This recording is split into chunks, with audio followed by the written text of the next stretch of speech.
വളരെ നിർഭാഗ്യകരമായിട്ടുള്ള സംഭവമാണ് അവിടെ ഉണ്ടായത്. ഞാൻ ആ സഹോദരിയോട് സംസാരിച്ചിരുന്നതാണ്. കഴിഞ്ഞ 3-4 ദിവസക്കാലം നിരന്തരമായിട്ട് കർണാടക സർക്കാരുമായിട്ട് ബന്ധപ്പെട്ടതാണ്. ദുരന്തങ്ങൾ ഓരോ കുടുംബത്തിനും ഉണ്ടാക്കുന്ന ആഘാതങ്ങൾ നമുക്ക് മനസ്സിലാക്കാൻ കഴിയുന്നേ ഉള്ളൂ. അവർക്കുണ്ടായ വേദനയും സങ്കടവും അങ്ങേയറ്റത്തെ സങ്കടകരമായിട്ടുള്ള കാര്യമാണ്. സർക്കാരിൻ്റെ ഭാഗത്തു നിന്നും സാധ്യമായ എല്ലാ നടപടികളും സ്വീകരിക്കുന്നുണ്ട് എന്നുള്ളതാണ് ഗവൺമെൻറ്. മുഖ്യമന്ത്രിയോട് ഞാൻ നേരിട്ട് 2 പ്രാവശ്യം സംസാരിച്ചിരുന്നതാണ് അദ്ദേഹം പറഞ്ഞിരിക്കുന്നത്. ഇന്നലത്തെ തന്നെ ഏറ്റവും ഒടുവിലത്തെ കണ്ടെത്തലുകൾ നിങ്ങളതെല്ലാം റിപ്പോർട്ട് ചെയ്തതാണ്. എന്തായാലും തിരച്ചിൽ നടപടികൾ ഗൗരവതരമായിട്ട് തുടരാൻ തന്നെയാണ് അവർ തീരുമാനിക്കുക. അതിനകത്ത് യുദ്ധകാലാടിസ്ഥാനത്തിൽ നടപടി ഉണ്ടാകും.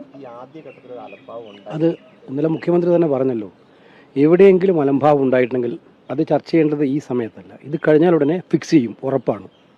എവിടെയെങ്കിലും അലംഭാവം ഉണ്ടായിട്ടുണ്ടെങ്കിൽ അവർ സമാധാനം പറയേണ്ടി വരും, സംശയമില്ല. അത് കോൺഗ്രസ് ഭരിക്കുന്ന സർക്കാരിന് അത്തരം ഉത്തരവാദിത്വം